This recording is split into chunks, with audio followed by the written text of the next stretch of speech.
Okay, so the RA Center. RA Center has been around for 80 years. I think it was founded somewhere around 1941, 42.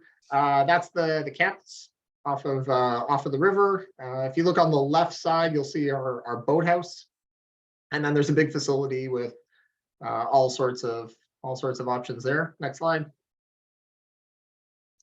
The RA Center tries to be a leader in all sorts of activities with over 20,000 members, tons of different clubs, lots going on, all in the recreation space.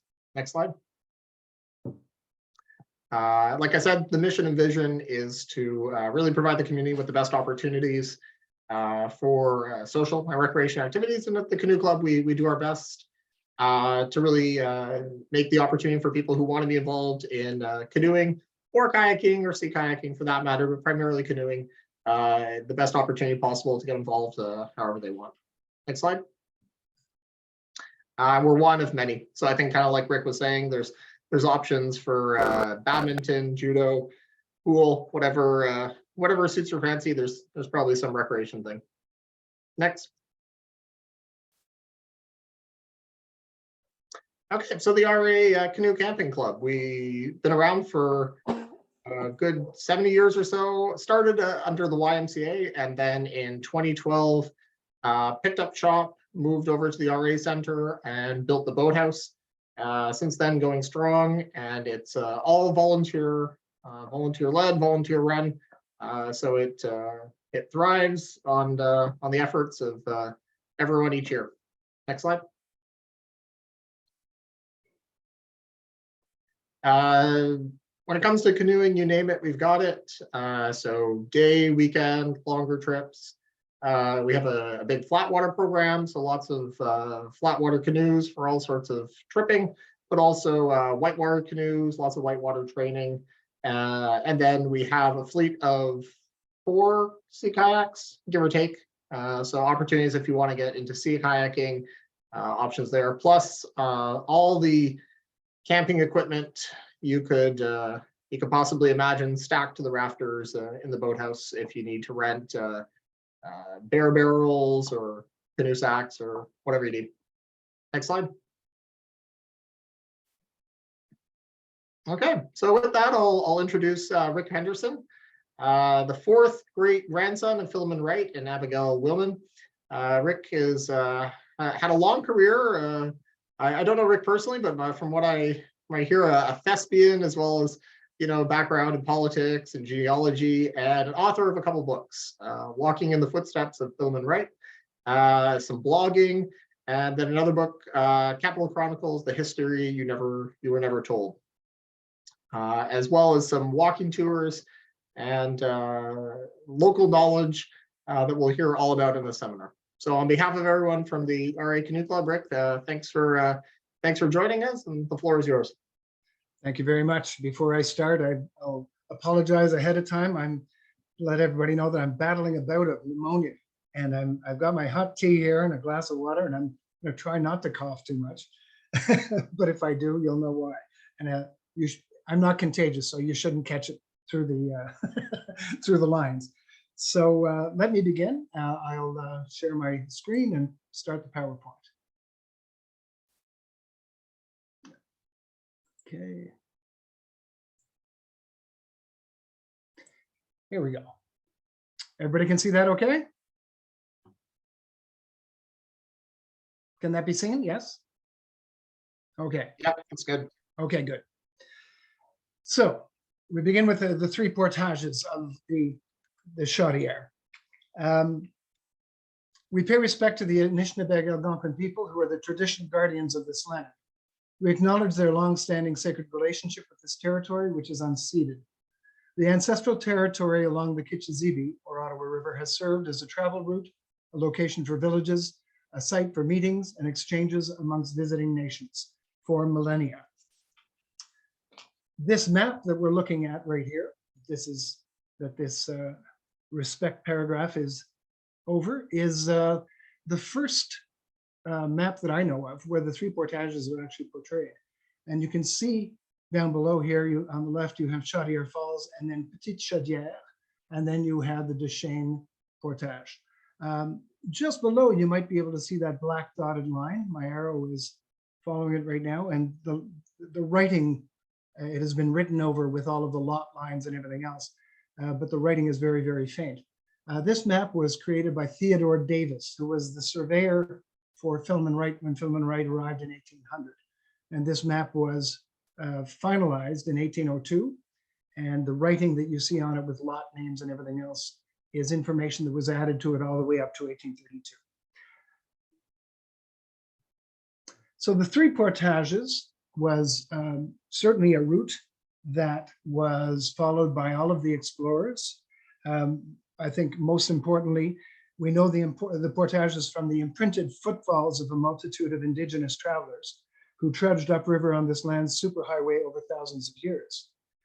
Their course was recorded in the maps and reports of the explorers: Étienne Brûlé in 1610, Nicolas de Vignaux, 1611, Champlain in 1613, and settlers who followed their indigenous guides. For anyone to say that we know these portages, however, is a foolish statement, as the recent history of settlement has all but obliterated them, just as it has obliterated the natural landscape through which they passed. Champlain passed through, and in this screen here, you can see part of his report, 2 paragraphs, where he is essentially talking about the Chaudière as he passed through. And it's Gabriel Sagard, who is a French lay brother and a Recollet friar in 1630, who tells us where the name Asticou comes from. I'll read quickly the entire paragraph. There is still another similar basin or boiler, more on the other side of the river, which is almost as impetuous and furious as the first one. Its waters fall in great precipices, and this is the reason why our Montagnais Canadians gave to this jump the name Asticou. Now, Asticou is not a name that is in Anishinaabe, meaning the language of the Algonquin. It's actually an old Etchemin word. And certainly it translates to the boiler or the chaudière. But the fact of the matter is Asticou was the name given to Champlain, which indicates that although he named so many of the indigenous people who accompanied him as Algonquin, actually Algonquin is what he called them, the fact is the person who gave him that name must have been a Montagnais, and was giving him the word in Old Etchemin, which is the language of the Montagnais and Abenaki indigenous peoples. Interesting aspects of this report of Champlain's passage through the lower portage is that he says it was 1,041 paces long. In other words, 1,339 meters. It means that he likely landed at the spring landing, which we'll see in a few moments. He also says it was difficult clambering up the rocky slope, but then he passed through cut bush for 300 paces or so, which is evidence that the portage was well maintained at that time. So now I will take you through the lower portage.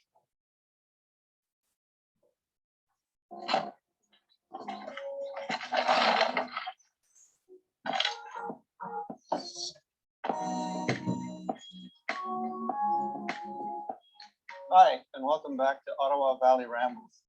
Today I'm heading off to Gatineau to meet up with Rick, and we're going to be covering the first portage, or the lower portage, right near the Chaudière Falls. This will be a 3-part series covering all of the portages that were used to get past the waterfalls and rapids along the Ottawa River between Ottawa and Aylmer. Stay tuned. Okay, we'll get all the stuff and we'll head down to the Portage Bridge.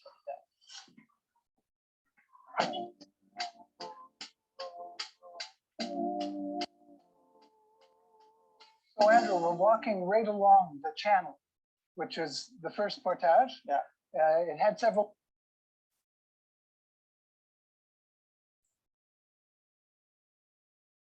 names, starting with the French voyageurs. They would call it the Portage du Bas. And then, of course, then you have the first portage or the lower portage, and it leads right to the spring landing. We're going to go down and see the opening of that portage. Okay, let's go. Yeah. Let's take a minute to get ourselves oriented with the map. On the right-hand side, you can see where Parliament Hill is. If you look over to your left, you see the Chaudière Falls. These falls are the reason why there was a portage in the first place. If you look at the blue line, this indicates where there used to be a natural inlet, which is roughly 400 meters long, that went from the Ottawa River right to about where the ZB complex is right now. That went to what we call the spring landing. Below that was the summer landing. Summer landing was presumed to be a tougher place to land when the water was high in the spring, so they used the spring landing during that time. When you look over to the far left of the image, you can see where the end of the portage was. This is where people would drop their boats back into the water and head west. And finally, this big red line is where the hull slide existed. It encompassed the entirety of the natural inlet and was used to get logs around the falls and was the first timber slide in the area.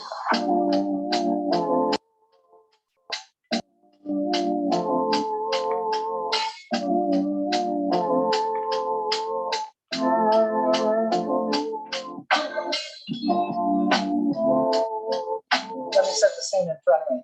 I'm looking at Victoria Island there. Just downstream from the Chaudière Falls, the great Akikojiwan. We're on unceded land of the Anishinaabe, the Algonquin people, and Parliament behind us. It's fantastic. We're essentially right at the very mouth of the first portage, what would be called the spring entrance to the spring landing. This was where, if you're going to make it through the three portages, this is where a very long day starts. Usually anybody traveling up the river would camp downstream at the encampment we were at Lamy Lake, and then wake up early in the morning, have their breakfast, and then head up the river. And usually, if they're not in a terrible hurry, they would camp after the third portage, because there's a camping area there as well, an encampment area used for millennia. So right here on the rocks that we're sitting at the beginning of the first portage is essentially where there's a clash of cultures, if you will. This is where for thousands of years, this was the superhighway leading to the interior and the northwest. Anybody going up the river and anybody going towards the Great Lakes would come up this river. And then, of course, the first settlers arrive. And when they arrive, they take over the falls for their mills, etc. So Philemon Wright and his family begin to exploit the falls. The falls were a sacred place where to bless your journey and to protect you, the indigenous people would usually perform a tobacco ceremony where they would throw tobacco leaves into the falls. And then when Philemon Wright arrives, of course, one could say there's a desecration of those falls as he builds around them. The great timber rafts then started coming down the river. Now, a timber raft weighs several tens of thousands of tons.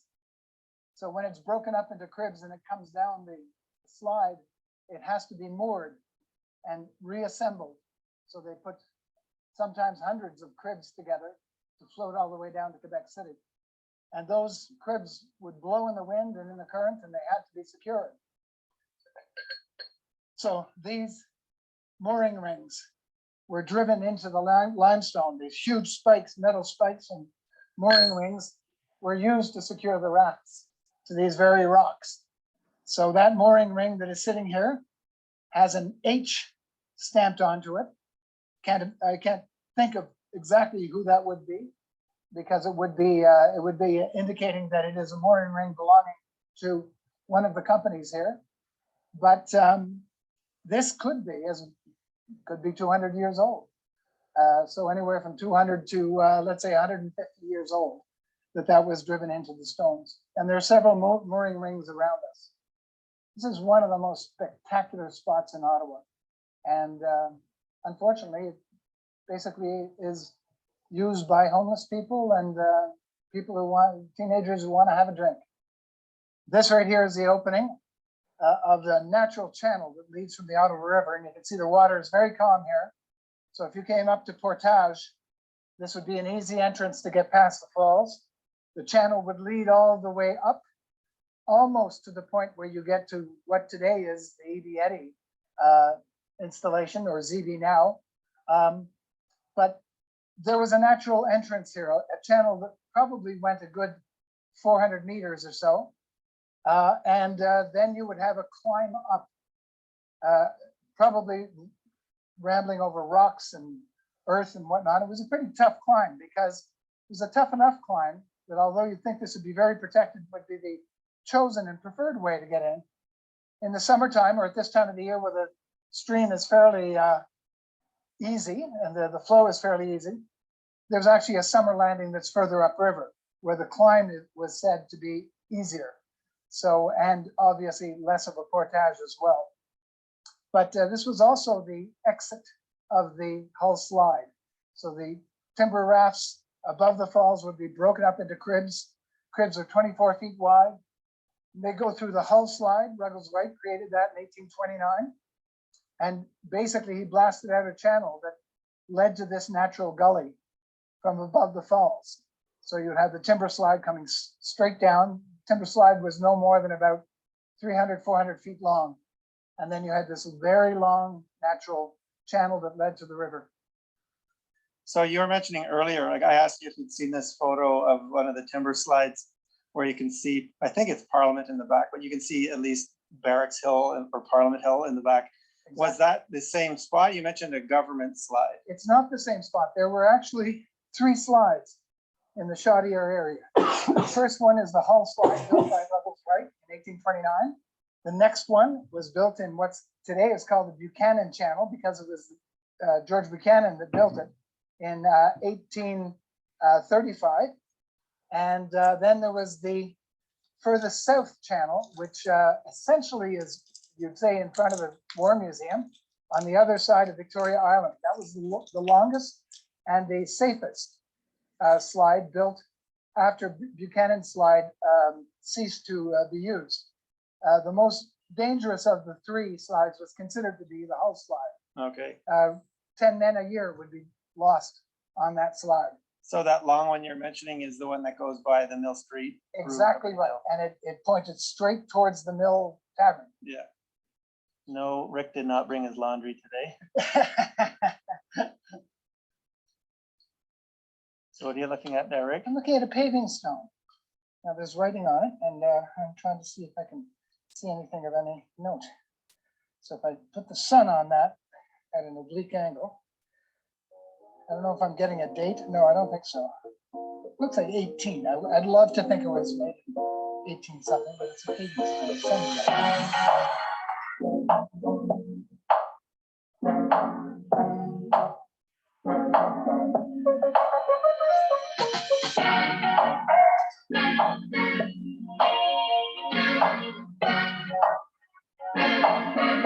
So Rick, we're down at the channel that looks like it's the end of the channel before it got filled in way back when they got rid of this slide. It's not the nicest smelling area we've photographed or videotaped in.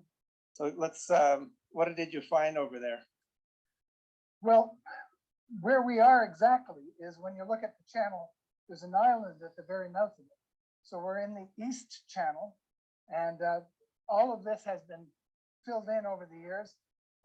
So the natural arm that led all the way up to the Hull slide, obviously the water would go all the way in for hundreds of meters. This is where it ends today, and I'm no more than about 60 meters from where we were filming a second ago. This concrete slab here is a huge slab of aggregate, and I'm sure dates probably from the early 19th century. There's no rebar in this one. The last one there was rebar in, so that would date much later.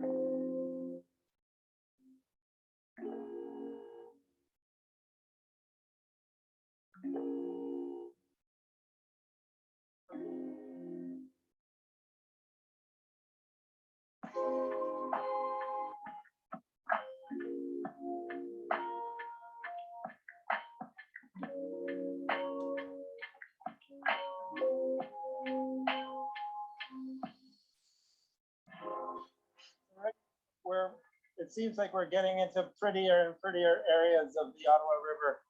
What's the significance of this spot that I see behind you? Right now, they're building ZD here. Yeah. So much of what used to be Philemon Island during the settler area, much of it is being obliterated. The lower portage is, of course, one of 3 portages, but the lower portage, if you want to get by the Chaudière Falls and the Cheyne Rapids, is the first portage has two sections, the summer landing and the spring landing. Summer landing is essentially right here. And they would come up on the shore when the water was not too high or running too fast in the summertime. And they would take their canoes here, it would shorten the portage, and that would take them right by the Devil's Hole. This channel that we see right at my feet is actually the channel that led to the Little Chaudière Falls. Little Chaudière Falls have now been obliterated by all of the building, including Philemon Wright's buildings that went around it. And it was the Little Chaudière Falls that created the Devil's Hole. So the legend is that in Champlain's report that the indigenous people would throw tobacco into the falls. Some historians say it was into the falls. Some historians say it was into the Devil's Hole. And I have no opinion on the matter, but I would suspect that Akikojiwan, the name of the falls, is probably the likeliest place simply because it was the named place. Whereas the Devil's Fall for the indigenous did not have a name that we know of.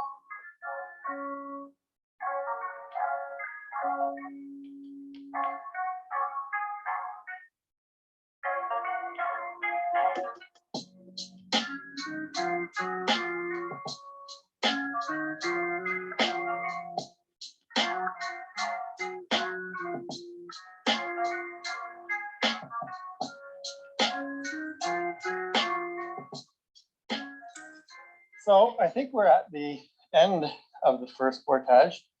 We've walked over towards Brewery Creek, just west of the Chaudière Falls. What's the significance of this spot? This, as you say, is the end of the lower portage, Portage du Bas. And it's 743 steps long from the channel that we've been talking about, essentially the inlet from the Ottawa River that took us to the spring landing. 743 steps because in a report from a voyageur, he counted them. I wonder So- what his legs were. Yeah. I imagine his legs were pretty strong, I'm going to say. All of the portages, in fact, are measured in that respect, that we know how many steps they were. So here we are, and Brewery Creek is the name of this inlet from the Ottawa River, which separates Hull Island from the rest of Hull. And because Brewery Creek is essentially just an inlet or an arm of the Ottawa River. But this is the place where you would have taken your first portage, and I'm pretty sure most people voyaging past the Chaudière Falls up the river would not stop to camp here. It's not that arduous a portage. The second one is more arduous than the first.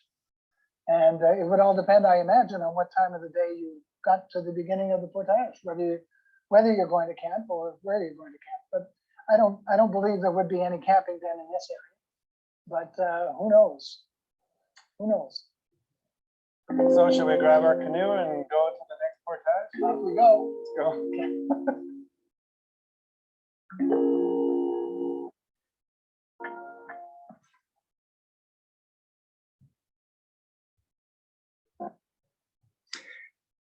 So we're back. So that is the first portage. This map here that you're looking at is a map that was created by John Burroughs, who was a surveyor that worked for Lieutenant Colonel By. And he was involved in the construction of the canal. He was one of the clerk of the works, the one who replaced John McTaggart. So in 1831, he creates this map. And on this map, what you can see, and we'll look at the little insert here a little closer. What you can see is printed on his map is summer landing and spring landing. So this is to situate you. This is the Ottawa River, and these are the falls of what is called the Little Chaudière Falls. So Little Chaudière Falls lead to this rocky outcrop. The Devil's Hole sits right in that crook right there. So the summer landing came up to the edge of the river, well past the inlet, and it was an easy climb to get up here, where you would then go on to Brewery Creek. The spring landing, as I said in the video, you would get to this spot here, and it was quite a clamber up a steep bank, a steep embankment, and that's why anybody traveling upriver would rather paddle against the current to get to the summer landing.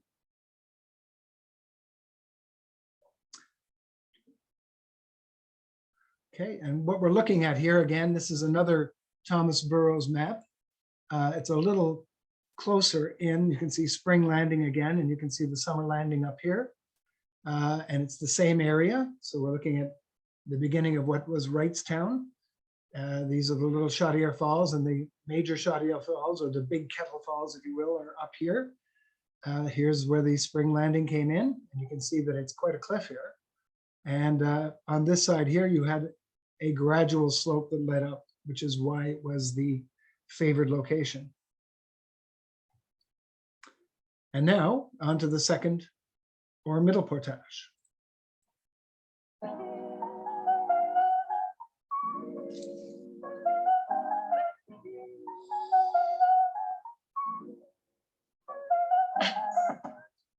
Welcome back to Ottawa Valley Rambles. Today we visit the middle portage of Chaudière. This takes us from Cache Bay on the north side of the Ottawa River to the west end of Brebeuf Park. Please enjoy.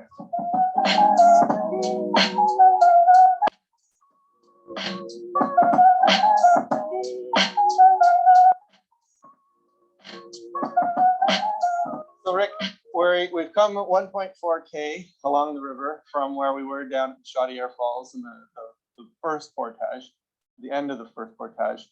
Now we've come into what is called Cache Bay now. And can you give us or shine some light on what this would have been like way back when? First of all, this is the beginning of the second portage. So we think pretty well that we are at where the portagers, the voyageurs, would have come in, because they wouldn't want to go right to the foot of the bay. That just involves so much more walking, and walking they want to keep that to a real premium, and paddling is a lot easier than walking. So the fact of the matter is that this was a bay that has been used for millennia, as all of the portages have been. The Anishinaabe name would be probably Ikwe Rikwed, and Ikwe is women's, and Rikwed is bay, so it's the Bay of the Women. And the reason why it was called the Bay of the Women is an elder has given the history that the women would leave Victoria Island, which was at Asinabka, and they would leave and they would come here for a day-long feast. And it was sort of a coming of age feast for the young women. So that's where if you look on modern day maps, you might see the name Squaw Bay, and that would obviously have been a pejorative name given by white man. But funny enough, the Algonquin used the Squaw Bay as well, as the elder used herself. But she said she wishes that in the future that name would be changed to something more appropriate. So when we look at this bay in the modern era, Andrew called it Cache Bay. That would be the name given to it by both the settlers as well as the voyageurs. Cache Bay, because this is where they would unpack their canoes, and they would actually leave some of their heavy packs and some of the provisions in a cache here in this bay before they do the hardest part of the portage to get past to Deschênes Lake. They'd leave a cache here, so it became the Baie de la Cache, or Cache Bay, and in the most modern era, it's like when I was a kid, for instance, this bay was known as Baie des Nudist Bay, because this would be a place that gay men in the area would like to come, and because they were not out necessarily in society, they could come here and be free and take off all their clothes and bathe nude. Not that there's anything wrong with that. Not at all.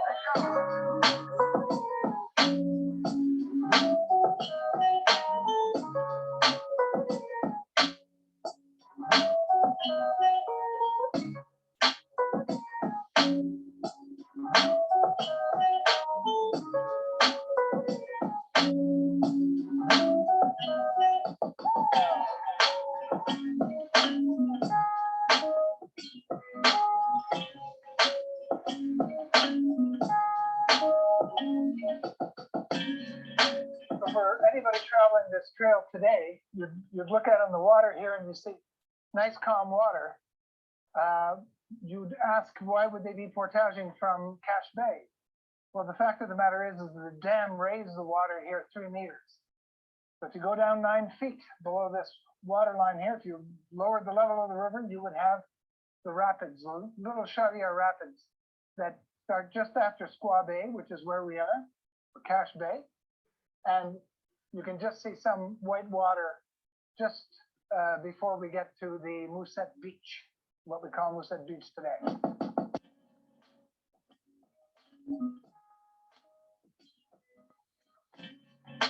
If you look, Andrew, at all the stones on the left and the right, it's like a bit of an escarpment where the stones are all in place. And here you not only have a worn path, but you have rocks that were pulled out in many ways to make steps.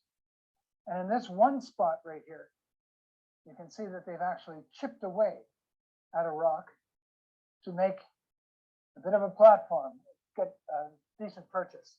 So this is one of the places where likely was part of the original second portage.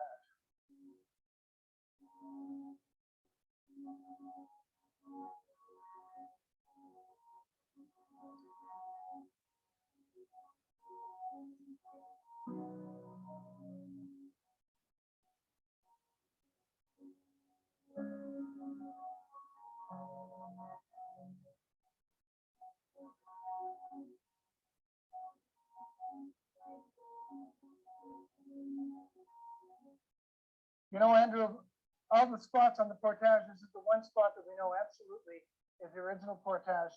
This causeway was made by human hands. So people have been walking this causeway for 6,000 years or so. That's 2,000 years before the pyramids were built.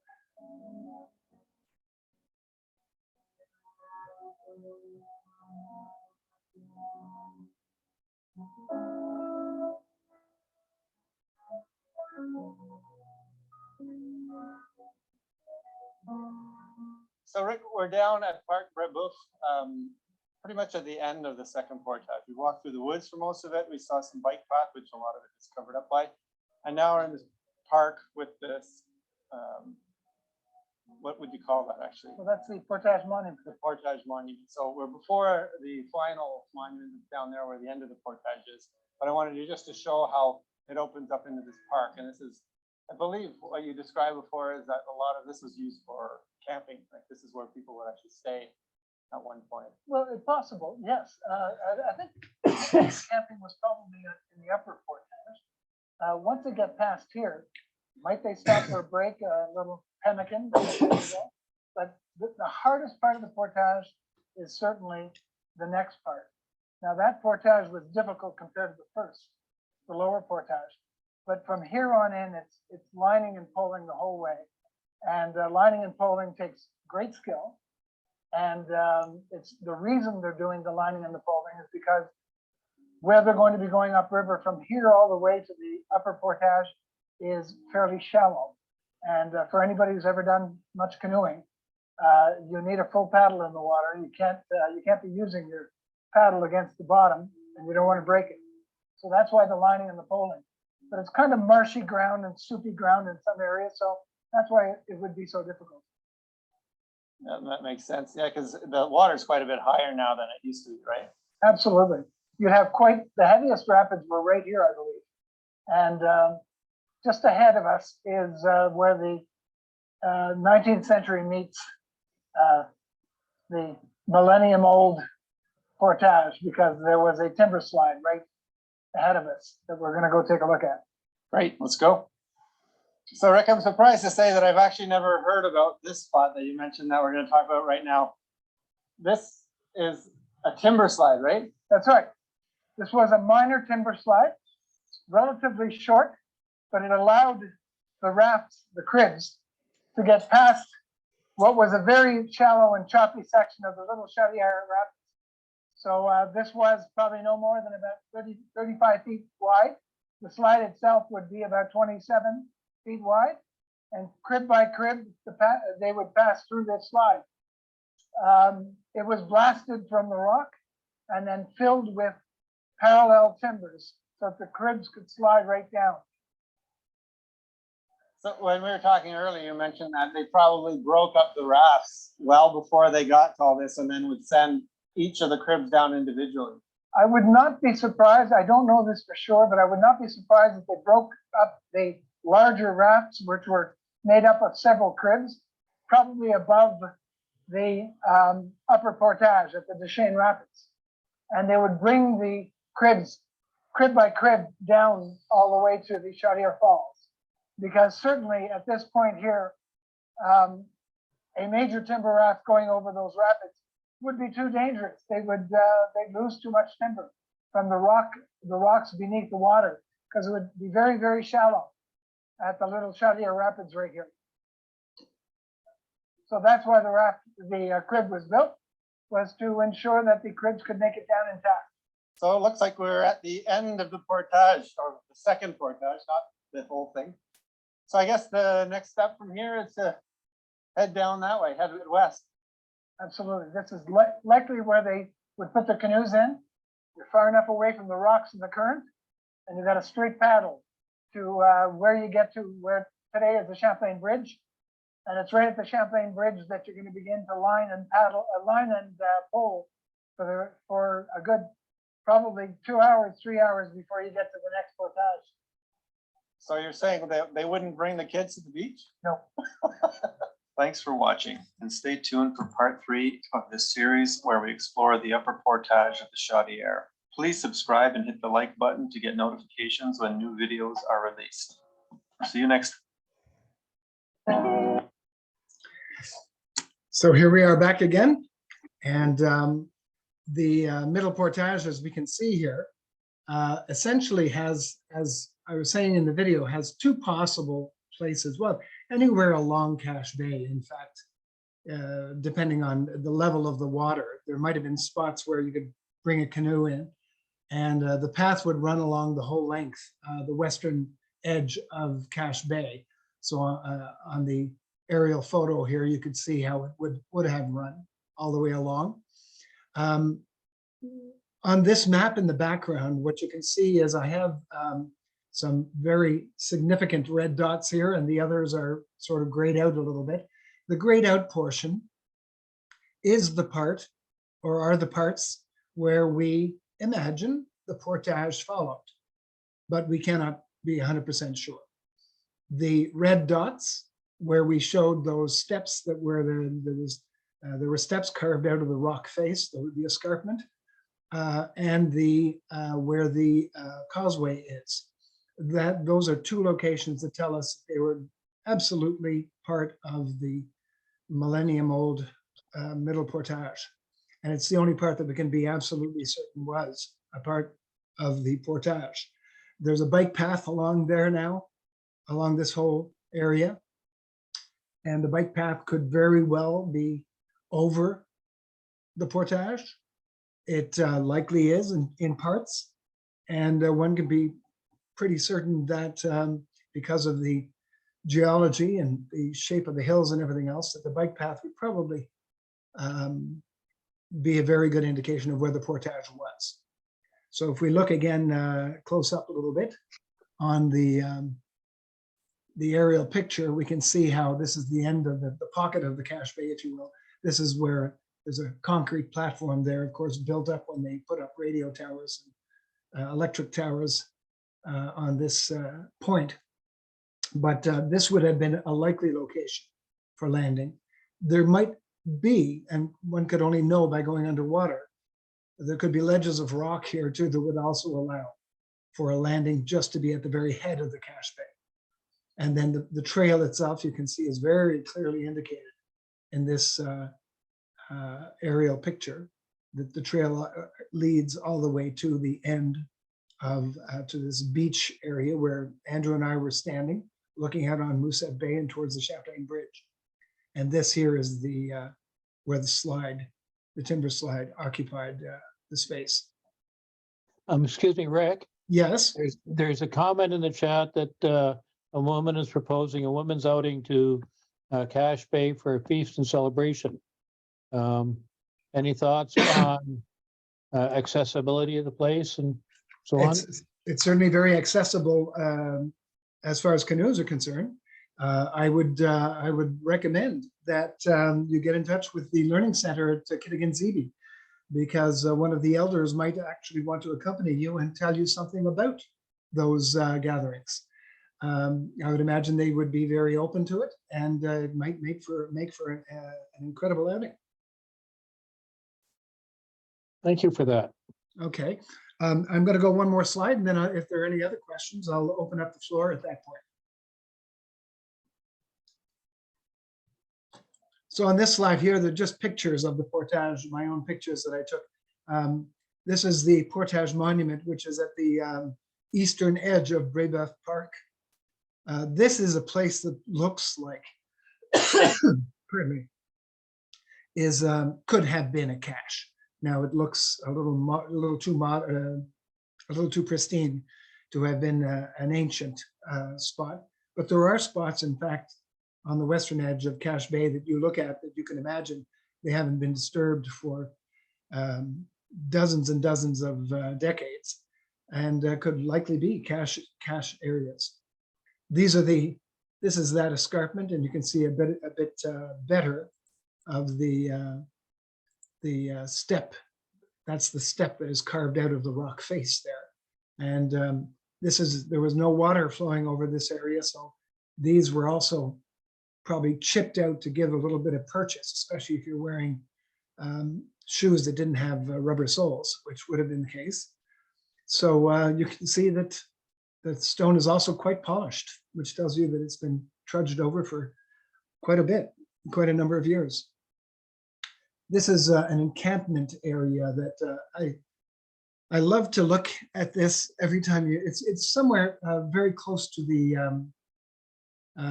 these steps, and it's a hollow just off the trail on the northern edge of the trail, and it's quite a hollow in the area, and you can see that people have put logs around, and they often have fires and bonfires down here. But I would imagine that if anybody were ever stopping in the second Portage, this would be a likely place of encampment.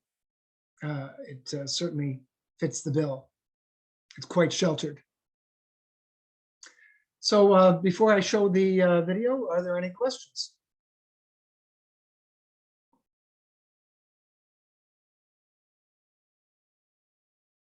The person who proposed the trip is saying she contacting Kittigan-Zibi was a good idea, and she plans on doing so. Good, excellent. Good evening, Rick. It's Merv Sarrazin, a member of the band council for the Algonquin First Nation. How are you? I'm very good. I'm very, very pleased to finally meet you, Merv. Yes, I've heard much about you. Pardon me? I've heard much about you. Yeah, likewise. I was wanted to meet you, and I have an interest in knowing all about your family, Philemon Wright in particular, and because at one time he might have met my great grandfather ×6, which is a Constant Vanessa, who was the Grand Chief of the area when your grandfather come upriver. And I have no doubt that they did meet each other. Yeah, met him plus his father, perhaps Chief Wumbaluk. Yeah, absolutely.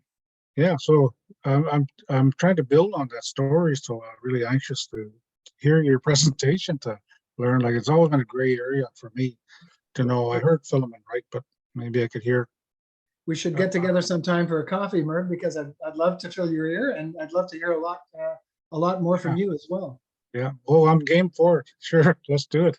Wonderful. Let's do it for sure. Okay. Any questions, Merv? Nope. And do you have anything to add about the first and second portage? No, actually, no. I'm doing some kind of different in Ottawa. Yeah. With the Bytown Museum, I was there last week with the management and the new director, and I looked at the display on Filament Right, and I asked questions. I said, "Well, how come you don't have any information on my great grandfather, Constant Panesse, who was the Grand Chief here?"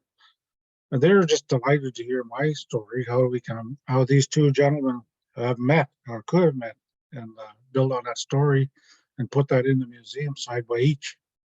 There is I truly believe that I have a blog, a blog post that I'd love to create, because I'm all about weaving stories, particularly Yeah. about Well, the this is the one settlers. in the making. Yeah, this is the one in the making. Bytown Mhm. wants to do it, and Absolutely. I want to help, and I want to get the story and the truth out. It's good for the museum, good for everybody, right?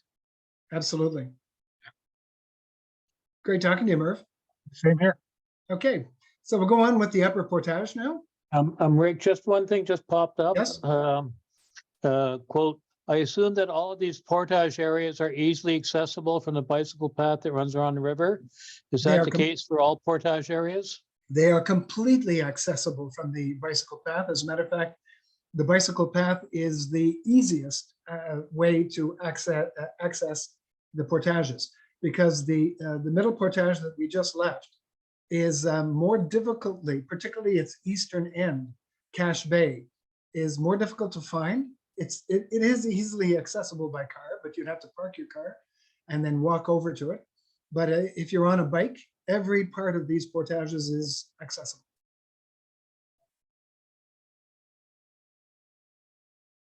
Good enough? Okay, we're going to move on with the upper portage. There's Rick, early as usual. Always trying to make.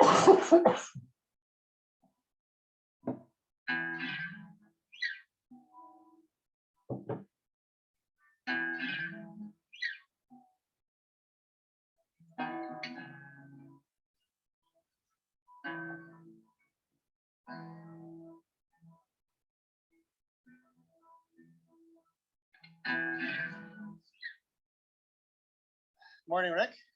Morning, Andrew. We're back at the Shane Rapids, or the third portage from the Chaudière portages. So I guess today what we're going to do is we're going to cover off the distance that's been covered from the last portage, and then some history of here, and then we'll have a look at the Elmer Hydro ruins as well as we go. So where we left the second portage, we've been poling and lining all the way up to this portage, and we arrive in this place that the Algonquin called Mitigo Mijocan.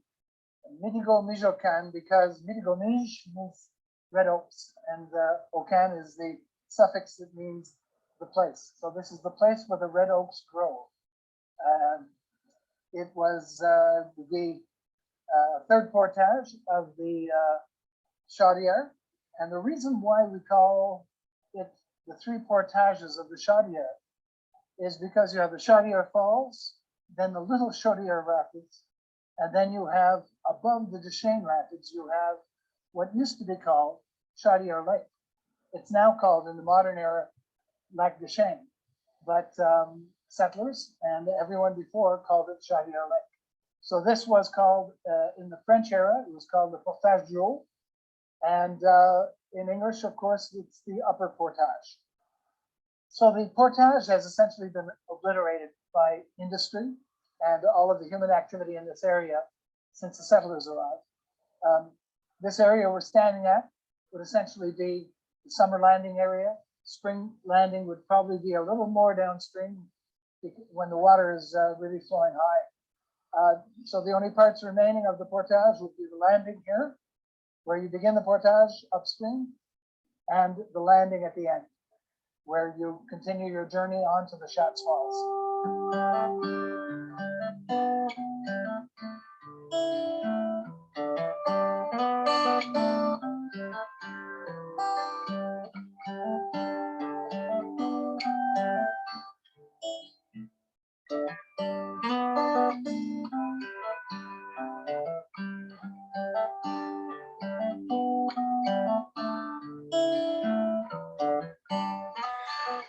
So Rick, here we are at the Duchesne Ruins, a place that I haven't really known for a super long time.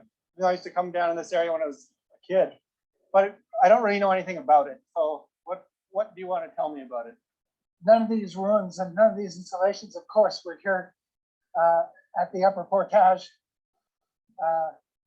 beyond 200 years ago. But when, of course, the settlers arrived, they began to harness the falls for their mills. The first settler to arrive here was James McConnell, who came here from Prince Edward Island. He arrived in 1802 in the second wave of settlers with his brothers William and Robert, and he settles just below the rapids here. James McConnell then leases the land right here where the village first begins to grow.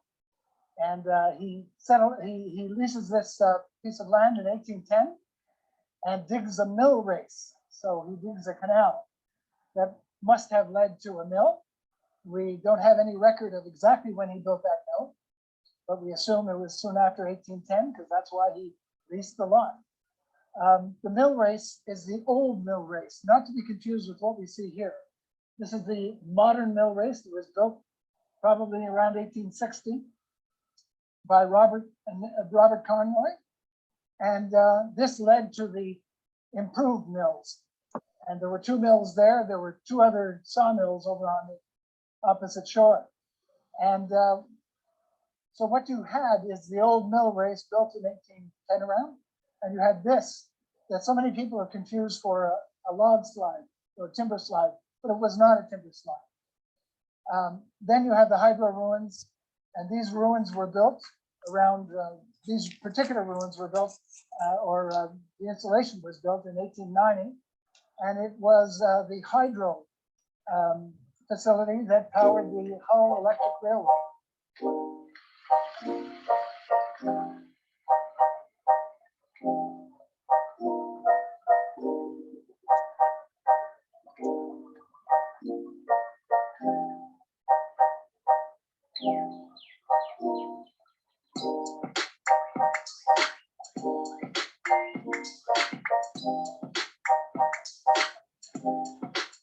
So Rick, I see you've dragged me down into this godforsaken ravine. What are we looking at here? We're just up from the mill race, the modern mill race that we just looked at. And I want to take you in here just to see the original mill race that was built sometime after 1810 by James McConnell, dug by James McConnell, dug by hand, I might add. And you can see that the rocks have all been thrown up to the sides, and it's very shallow because this would have had to have been dug by hand. I hope McConnell had a lot of men helping him. Holy cow, look at this tree. That's a big tree. Yeah, by our estimations, I think we figured this is probably about 5 foot in girth, and it's a red oak, as we identified already, which, from what you were saying to me, this is likely at least 200 years old. 200 years old. So that would have been here. Well, it would have been starting to grow right around when James McConnell was farming the land and building his mills. Yeah. So should we cut it down? That's a great tree. Let's do it.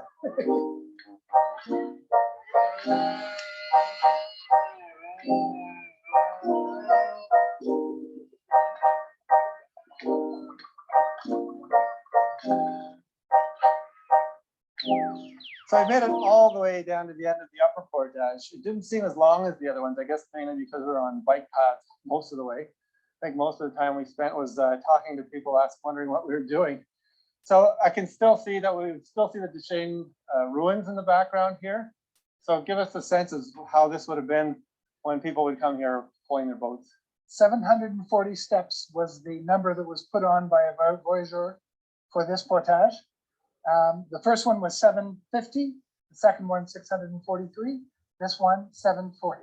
And I pasted off exactly to bring it right here, which actually gave me a good indication of where what settlers called the Duchesne landing was. This is a perfect spot when you consider all this limestone. You can look at the edges there that are carved by the aeons of current running through here.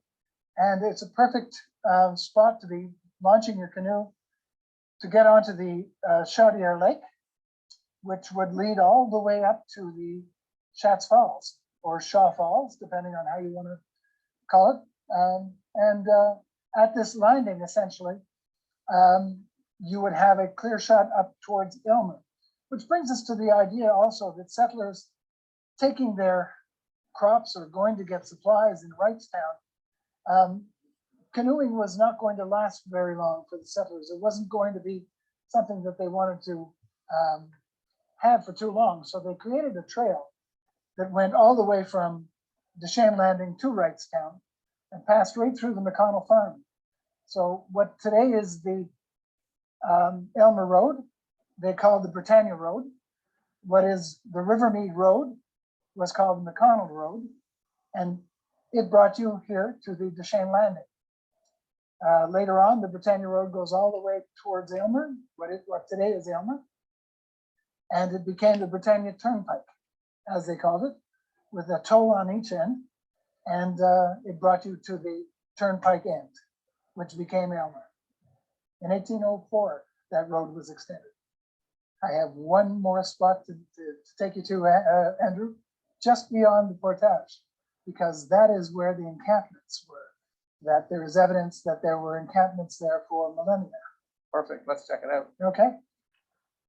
So Andrew, we're crossing this bridge here over a very swampy area, right after the end of the upper Portage. And this bridge was built for the bicycle path. Beautiful, beautiful spot. It is amazing. I actually did a shoot here this summer with a couple and it was just stunning. So Andrew, this is the remnant of the great red oak forest. Deschênes, the place where the red oaks grow. Oh, wow. Oh, welcome to Bell's Bay. We walked down here past where the end of the Portage was, and Rick was telling me that there's quite an interesting story behind this area as well. Bell's Bay gets its name from Samuel Bell, who was the first settler to arrive here and clear his land. But this bay is identified by T.W. Edwin Souter back around 1905 as a place of indigenous encampment, possibly even an indigenous village. So if you walk along this bay at any time, particularly in the springtime, or after spring, I mean, when the water has really washed the rocks, you can find lots of artifacts, pottery, and whatnot from pre-colonial times, but you can also find the detritus of colonial times as well, the industrial age. There was a sawmill that was right at the very end of the bay, Fraser's Mill, that the street, Fraser, the street gets its name from. So Andrew, last summer when people were trying to save this forest from a developer, which we eventually did, I walked along the beach to see if I could pick up some artifacts so that we could I could have a perfect illustration of why this needed to be preserved and prevent development. And in that one afternoon, I picked up all of these artifacts, some pre-colonial and colonial. And on this side here of the indigenous artifacts, I have some beautiful pieces of pottery. This is late woodland period pottery, and you can see the beautiful design on its edge. And this as well, the same thing. You can see that with a little stick, they would make that those indentations. This is a piece of worked stone. You can see that obviously has been fractured and broken by striking it, probably to make a scraping tool. Here we have an awl. This was used probably to pierce hides or sewing hides together. And this is a piece of Kitchissippi Church. So this piece here, it shows some sign of being worked. Again, you have the fractured edges. And this is what was used. It's a very shiny, hard volcanic rock that is used for knives and arrowheads. And of the colonial period, you have, of course, the neck of a bottle. You have some ceramic here, a plate or dish that is likely 19th century. And this is a lump, a very heavy lump of lead. And if you look at it, you can see that it is a crushed lead pipe from the industrial era.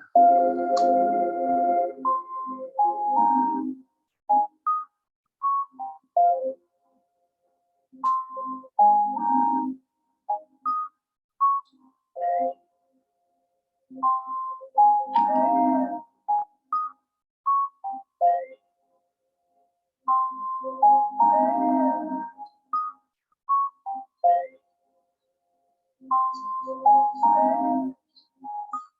we're finished our latest video of the Upper Portage, but I just wanted to take a couple seconds to thank people who have been watching our videos, who subscribed, and who have been giving us comments on what's been going on with these various videos that we're doing, and just relaying how much enjoyment they get about learning about our local area. Equally fun is the people that we meet when we're on some of these hikes, and who are interested in what's going on with first of all, what we're doing, because it looks kind of weird when we're trudging around with the camera, but then they're always interested in knowing what's going on with the history and where they can see these videos. So on that note, I'd also like to suggest and encourage people to share these videos whenever you can, and to get the ball rolling, just to let people know just how incredibly interesting this region is.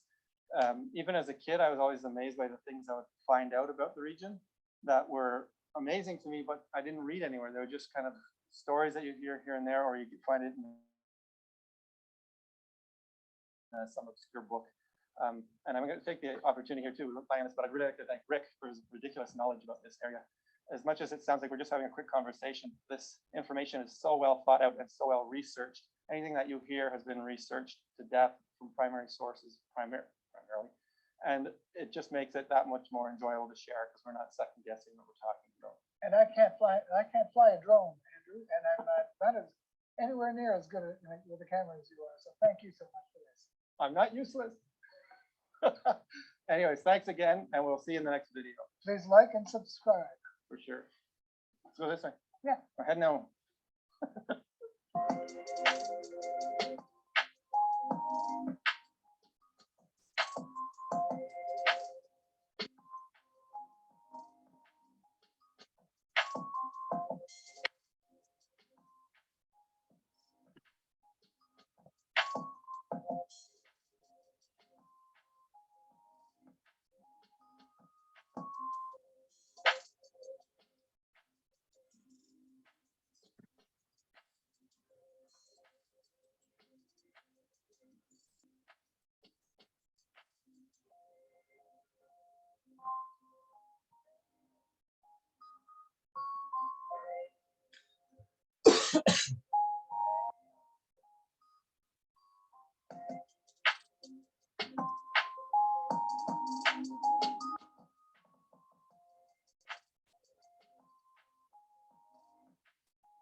So here we are back again, the Upper Portage, with the map indicating its route.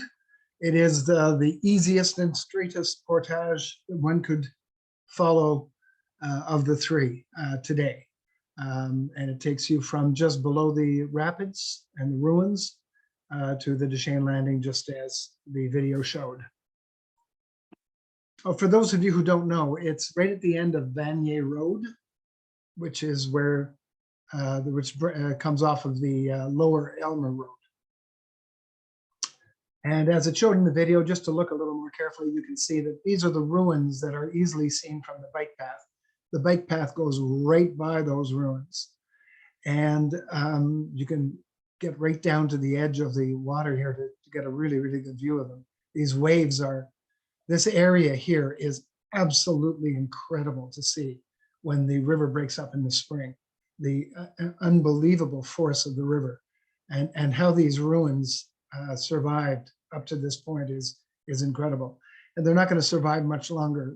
Certainly within the next 20, 25 years or so, they're probably going to be crumbled into the river because of the force of the water, I'm sure.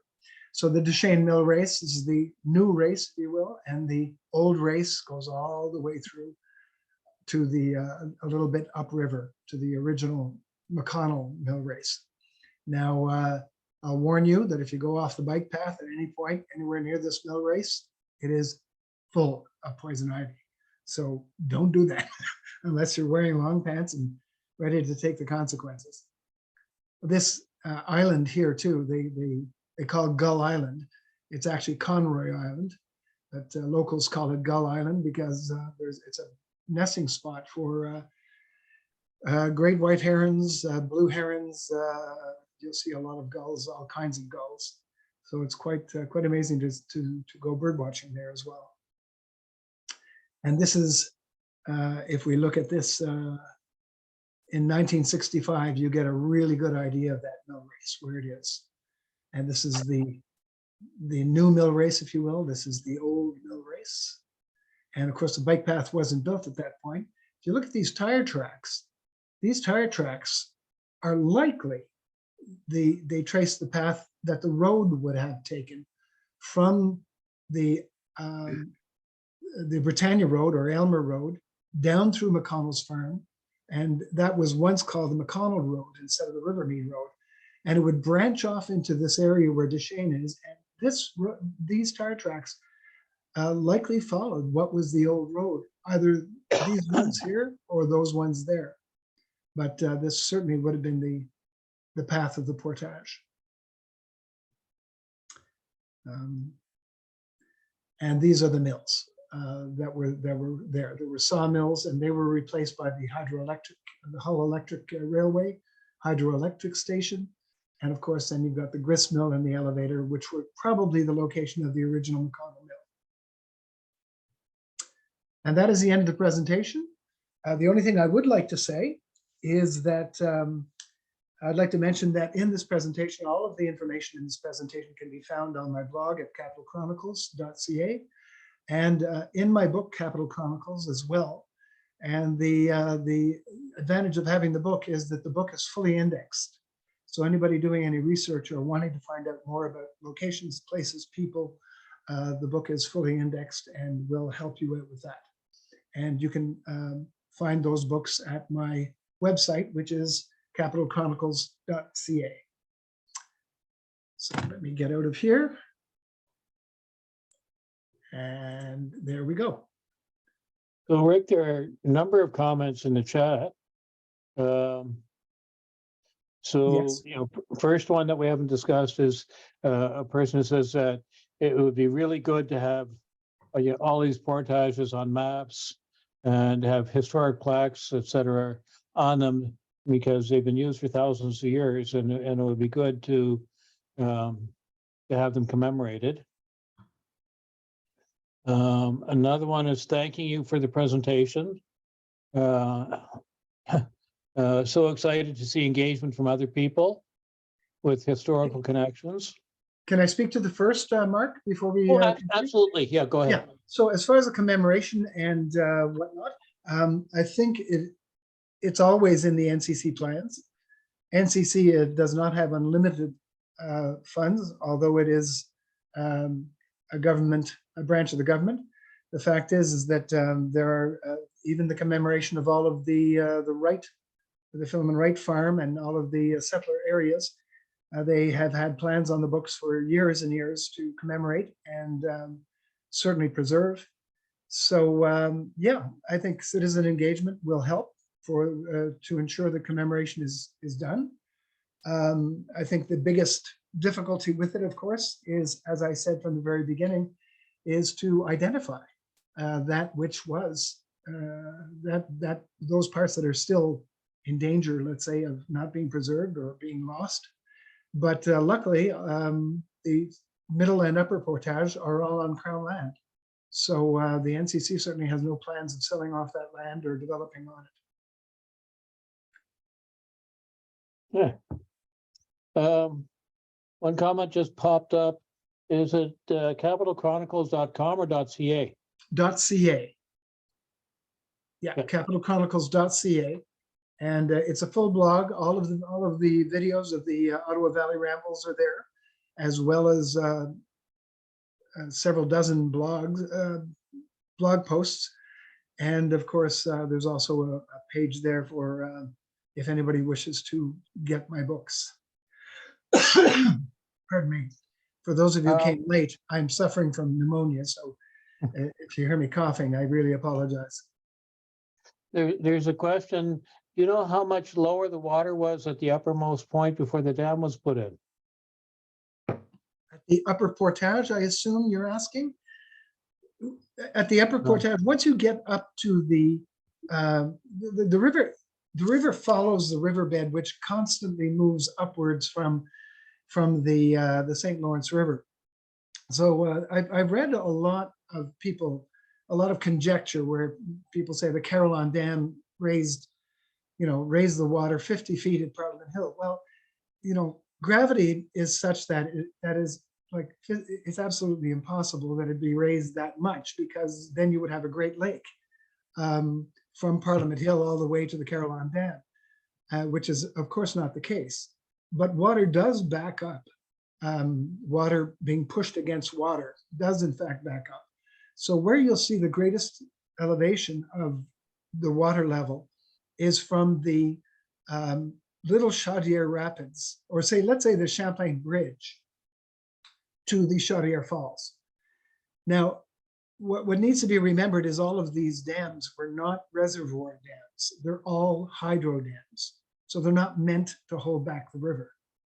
So at the Little Chaudière Rapids, for instance, you only have an elevation of 3 meters when the water is, say, at a normal July level. Obviously, it's higher than that when you have the spring freshet. Max Finkelstein, you've got your hand up. Oh, yeah, Rick. Hi, Rick. Hi, Max. I hope your health, I hope you get over the pneumonia. Oh, thank you. I just think, commemoration and interpretation doesn't have to be a multi-million-dollar project on these portages. It can be in the, $100,000 for all three, and you could still do something. And I don't know why the NCC seems so reluctant. I'm not sure they're reluctant, Max. And you won't get me being a rooter for the NCC. So I'm not on their side, nor am I trying to really root for them or even advocate for them. But I'm not sure if you know Ian Badgley. Ian Badgley will be the first person to complain, even though he is the lead and only archaeologist with the NCC Heritage Project. There are so many things that need to be done that Ian can't get done for the lack of funds. But these are among Canada's most important cultural resources. These absolutely, three. Absolutely. They take precedent over so many things that have been done. Absolutely.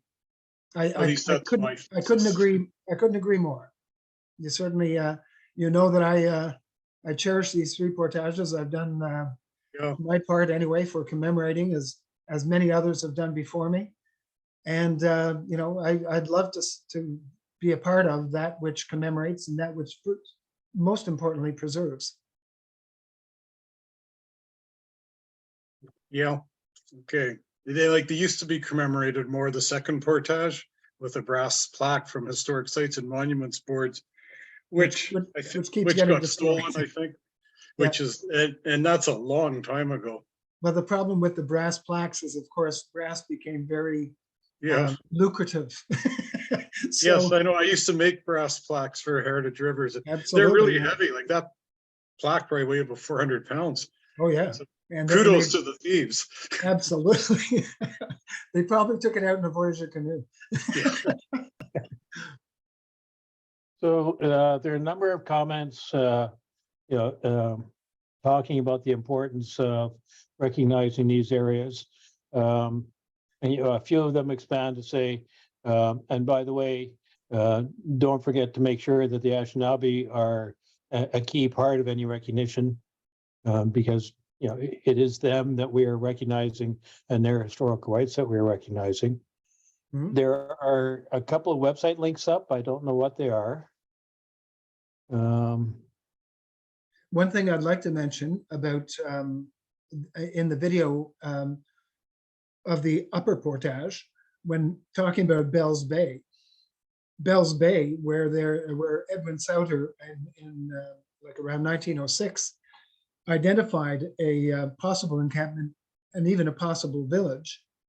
That history, although it resides online with the Museum of History, the fact of the matter is it's very little known.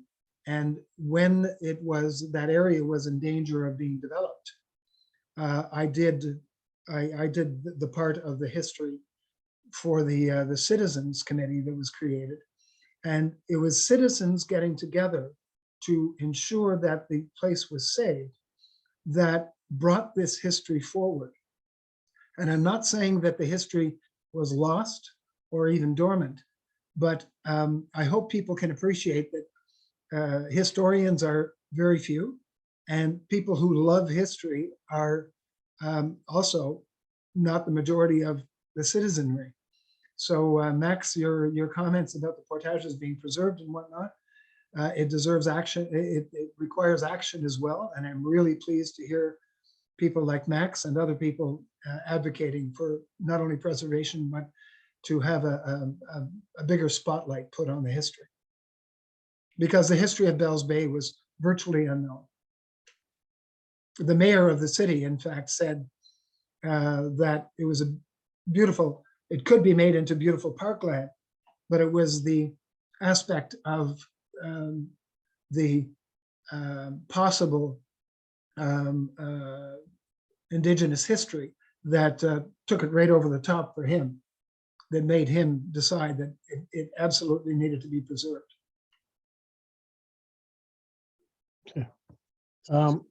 Somebody's reading a book, an ebook project, Gutenberg, The White Chief of Ottawa, written by Bertha Wright Carr Harris, Yes, and released in September 28, 2019. Any relation? absolutely. She's a cousin several times removed. She was the great granddaughter of Ruggles Wright. Ruggles Wright being the son of one of the sons of Philemon Wright, probably the better known son of Philemon Wright. Bertha Carr Harris Wright was also the first president of the YWCA in Canada. She was an amazing woman. I suggest anybody to look her up online. Her history is astounding, especially when you given the fact that she was living just at the turn of the 1900s of the 20th century. So the fact is that she is probably, well, I certainly won't say one of the first, because there have been several historians in the Wright family, of which I can proudly say I'm now one as well. But she certainly wrote the White Chief of the Ottawa to ensure that the stories that were passed down to her would not be lost. And it's a great read. She wrote it as a, it's dramatized history, if you will, but she gets a lot of facts and dates right in the book. So it can certainly stand as a great history book. And I have my own 1905 copy upstairs. There's a suggestion that we start with walks along the route, maybe some flyers and celebrations with Anishinaabe friends. Absolutely. I think it's a great idea. So apparently the links that were posted, one is Stop the Algonquin Genocide. Another one is Respect the People, Not Their Artifacts, and Algonquin History, Please. Algonquin history, absolutely. And all of the above, I understand perfectly well that every voice needs to be heard. And then somebody's posted links to your YouTube. Sorry, what? Someone has posted links to your YouTube page. Ah, very nice. Merv, you have your hand up. I'd love to hear what you have to say. Okay, yeah, thanks, Rick, and whoever the moderator is. Good job. I really liked the video. Took me a little while to catch on to that, but kind of like sometimes have technical problems. So, but I got into it, and it was my comment there. I'm reading the Project Gutenberg ebook called "The White Chief of the Ottawa." I just started reading it, but it's very interesting, and thanks for summarizing it. It's something I've always wanted to know about Philemon Wright, and it's you, the historians, that are bringing it to life. And I like that because it's as close to the facts as you're going to find. And Thank you very much, Merv. That's very kind of you to say, because I also understand perfectly well what Philemon's history is, and being the first, being the founder of the first permanent settlement here in the Ottawa Valley, there is a very dark part of that history as well. yeah. And also, we started the new archaeological field school in Ottawa. I'm not sure if you heard about that. We started it last summer in 2021. Right? Yeah, that's the second year now. They give it a Anishinaabe name, and that's good because they're housed currently at the NCC office in Ottawa. They're at Metcalf and Queen, and they're redeveloping that building, I guess, that NCC is in, but they're going to all have to move by July. So I'm trying to help them find a new home to locate themselves, but we have funding for the full 4 years, and it's just a wonderful group of people. Have all young people. It seems like they're continually doing stuff, and they're doing stuff, and they all seem to be around early 20 years of age. So. But they're finding those kind of artifacts that you displayed there. I know I supervised them in behind Carleton University along the Rideau. They found a lot of those artifacts, wrote about them, and we're all in it together. When you think about it, we need people to know the artifacts. We need to basically become the stewards and share it with the public as well. So anybody that's taken up interest to become an archaeologist has a way to the artifacts and use them for their gain and knowledge of spreading the word around the world. So it's good stuff. And if I may say so, Merv, the kids have been like incredible in their participation and what they've been doing with that. And of course, led by Ian Badgley. And there's a very, very good example of how the NCC is doing some excellent work. And in this case, I've done some of the digging on those sites with Ian Badgley. Ian Badgley and I have taken at least a couple of walks through the entire Lemu Lake Park. He telling me of the Indigenous history and me telling him about the Philemon Wright history. So I've enjoyed his company very much, and his work is exceptional. The first year, where the youth were supervised by Pierre Drochet from the Museum of History. He's an archaeologist. You might have met him as well. Yes. And we're working closely with all of them. So it's something that's really taken root now. So it has a future. And, absolutely appreciate what you've shared tonight. As a lifelong teacher, I loved seeing the kids involved in that. It was astounding. Yeah, I'm from a family of birch bark canoe builders from Pequawknagon. My dad, he was born in 1901, and he built about 80 14-foot birch bark canoes in his lifetime. Wow. And one is housed in the lower level of the museum. We saw it last week. I took Max Finkelstein, Jim Stone, Peter Stockdale, and to see it. Not everybody gets underneath to see all those canoes, but to see my dad's canoe, to see the one big freighter that was built by Matt Bernard, the 36-foot canoe, 6 feet wide, 3 feet deep, and I think it has 12 paddles. And we're going to repatriate that canoe back to home, Pequawknagon. And this Museum of History is all for us, and I'm interested in getting the canoe building, birch bark canoe building construction program going in Ottawa, as well as it's going in Pequawknagon. But we have so many young people in the city that are good with their hands. They could probably build, maybe not do too well in school, right? But there's a way to preserve the culture and retain it, and I think that's the way. We're gonna get her done. It's quite the legacy, Merv, and congratulations on your keeping the heritage going too. Well, thank you. If you don't mind, there are 2 questions in the chat just for you, and then sure. I'll go over to Max. One person would like to know the name of the archaeology school And if somebody could write it into the chat so people can actually see the wording, it would be a great mnemonic. And somebody else would like to know who your father is. Oh, my father, his name was Daniel Sarrazin. He was chief of Pequawknagon in the 50s for about 10 years. And he was a master canoe builder. And the Museum of History, or I guess must have been Museum of Civilization, whatever it was called, there was a person that worked side by side beside him with his camera and notebook for about 3 months, recording every move he made. And I was just a kid then.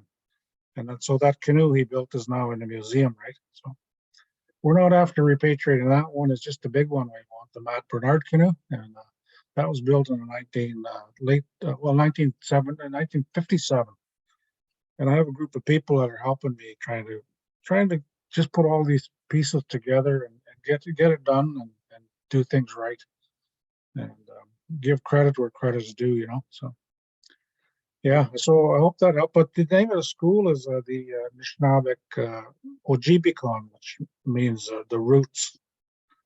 There's a very, I guess I could put it in the chat before we hang up, some of the stuff that was shared, but they do have a website. It's just amazing work they're doing. I think they're up to about a dozen students now, so I'm glad to see it all come together. It's a joint initiative approved by Chief and Council from the Algonquins Pequawknagon and also Chief and Council from the Kitigan Zibi Anishinaabeg. And we're in it together. We put a lot of hard work into putting it together and getting it funded and finding the right kids and really getting the school done and building a relationship with Algonquin College, who loaned us their lab space. And it's just wonderful story, I want to give Rick a chance to wrap up so he can go to bed and take care of his voice, but there are a couple of comments in the chat, Merv, from people who have connections to your father that you might want to have a look at. Wow. Max, I'll give you the last comment, and then we'll have Rick have his closing comments, and then Glenn can wrap up the session. Okay, thanks, Mark. I was just looking at Dot's comment about starting walks along the route. I was wondering, like, it's a perfect school field trip if anyone has connections with teachers by bicycle. It's a historical bike trip. It's far to walk for most of us, but biking, easy sneezy. And the other thing, of course, you are a canoe club, and there's no better way to get a real feel for these portages than to start at the museum and go up to Bell's Bay.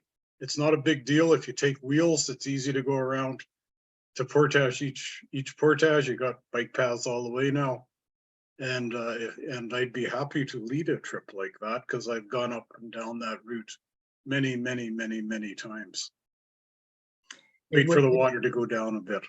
It would be amazing. And then followed up with a portage up by the Schatz Falls through the what was called by settlers, of course, the Indian portage, which still exists from top to bottom. Yeah, I've portaged that one too. Well, part of it is a railway now, and I mean it's all pieced together with lots of stuff, but it's still there. Yep. Yeah. Absolutely. So, Rick, did you have any closing remarks? By the way, just so that everybody knows, this session has been recorded. It will be made available on the club's YouTube page. And, once it's up there, I'll post something on the club website and the Facebook site, providing the link to it. I will also include a link to Rick's website. Thank you very much, Mark. Very I appreciate it very much. I guess the only thing in closing I would like to say is that I am absolutely open to anybody contacting me at any time with questions, and to go on a walk, go on a canoe trip, to work with others to commemorate and revitalize the portages, etc. I'm easily reached by email. It's Rick, R-I-C-K, at actcompany, A-C-T company.ca. Again, Rick at actcompany.ca. So anybody wants to contact me, please feel free. And I'd like to thank very much the RACC for inviting me to give this talk. And I also thank everyone who attended for your interest in the portages. This is living history that is still alive, and history that can be visited, unlike many of the things that have been obliterated by our present occupation. There are parts of the portages that you actually can, if you squint a little bit, you imagine yourself back in time. Great. Well, thanks a lot, Rick. And on behalf of the Canoe Club, much appreciated for coming. Great presentation, good discussion. And Max, Merv, also thanks as well for sharing your story and rounding out the corners and being part of the presentation. This one was a good one. Okay. Coming up in February, we have more seminars through February, March. Next week is food dehydration. Hopefully tasty food dehydration. I think we could probably all dehydrate food, but doing it well is a fine art. And then lots of other ones related to tripping throughout the winter. We have our open house coming up in April. So that's an opportunity to meet in person, swap gear, sign up for programs, all those great things. And the Canoe Club for members, we are doing a member survey, and one person who fills out the survey will win a membership for the next year. So if you're a member of the Canoe Club, you can go to our webpage, and in one of the articles, you can find a link for the survey and enter in a chance to win that. And that survey link will be up until next Sunday. So thank you, everyone, and have a great evening. Take care, Rick. Take care, Glenn. Thank you.